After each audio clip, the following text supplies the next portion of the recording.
இன்னைக்கு நம்ம ரிப்பன் பக்கோடா பண்ணுறதுக்கு தேவையான பொருட்கள் என்னன்னு பார்க்கலாம்.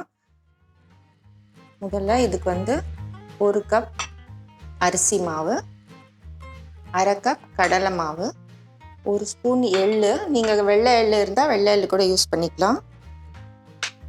முக்கியமாக தேவை வந்து பட்டர், கொஞ்சம் மிளகாய் பொடி, கொஞ்சம் உப்பு, கொஞ்சம் பெருங்காயம். இப்போ நம்ம இது எல்லாத்தையும் முதல்ல மிக்ஸ் பண்ணிக்கலாம். ஒன்றா நான் எப்படி பண்ணுறதுன்னு காமிக்கிறேன். அரிசி மாவு 1 கப் போட்டுக்கலாம், கடலை மாவு 1/2 கப்பு, எள்ளு 1 டீஸ்பூன், மிளகாய் பொடி 1 டீஸ்பூன், பெருங்காயத்தூள் கொஞ்சம், தேவையான அளவு உப்பு, நம்ம எடுத்து வச்சுருந்த வெண்ணெய். முதல்ல இது எல்லாத்தையும் நல்லா போட்டு மிக்ஸ் பண்ணணும். வெண்ணெய் கொஞ்சம் மிக்ஸ் ஆகிறதுக்கு டைம் ஆகும். அதனால் வெண்ணெய் ஃபுல்லாக ஸ்ப்ரெட் ஆகிற அளவுக்கு நம்ம மெல்ட் ஆகிற வரைக்கும் நம்ம கொஞ்சம் நல்லா மிக்ஸ் பண்ணிக்கலாம். அதுக்கப்புறம் தான் நம்ம தண்ணி சேர்க்க போகிறோம். இப்போ வெண்ணெய் நல்லா வந்து ஃபுல்லாக மாவோட கலந்துச்சு. இப்போ நம்ம கொஞ்சம் கொஞ்சமாக தண்ணி சேர்த்து முறுக்கு பிழிவோம் இல்லையா, ஒரு முறுக்கு மாவு எப்படி செய்வோமோ அதே மாதிரி தான் இது. அதே பதத்துக்கு நம்ம தண்ணி போட்டு கொஞ்சம் கொஞ்சமாக மிக்ஸ் பண்ணிக்கலாம். கொஞ்சம் கொஞ்சமாக தண்ணி சேர்த்து மிக்ஸ் பண்ணுங்கள், அதிகமாக தண்ணி சேர்த்துறாதீங்க.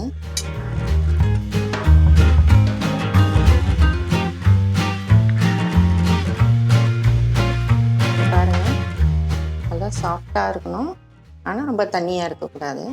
இப்படி இருந்தால் தான் நம்ம வந்து பிழியறதுக்கு ஈஸியாக இருக்கும்.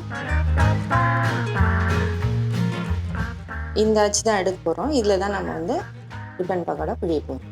இப்போ அடுப்பில் எண்ணெய் வச்சுட்டு பிழிஞ்சிடலாம். இப்போ எண்ணெய் நல்லா ஓரளவு காஞ்சிருச்சு, ரொம்ப காயக்கூடாது, கரெக்டான அளவுக்கு காஞ்சிருக்கு. இப்போ நம்ம பிழிய ஆரம்பிச்சிடலாம்.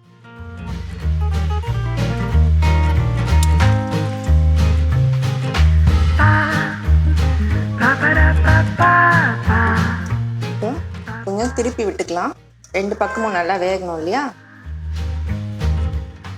கொஞ்சம் நிறம் மாறி வரும்போது நம்ம எடுத்துடலாம். அப்போதான் கொஞ்சம் முறுமுறுன்னு வரும், இல்லைன்னா வந்து ரொம்ப சாஃப்டாக வேகாத மாதிரி இருக்கும். கொஞ்சம் இந்த பபிள்ஸ் எல்லாம் வந்து அடங்கிடும். அடங்கினோடனே நம்ம வந்து எடுத்து தட்டில் மாற்றிக்கலாம்.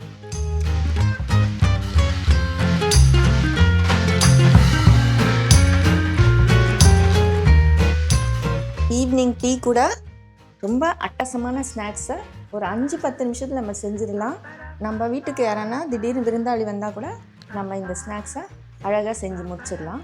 ட்ரை பண்ணி பாருங்கள், கண்டிப்பாக உங்களுக்கு பிடிக்கும்.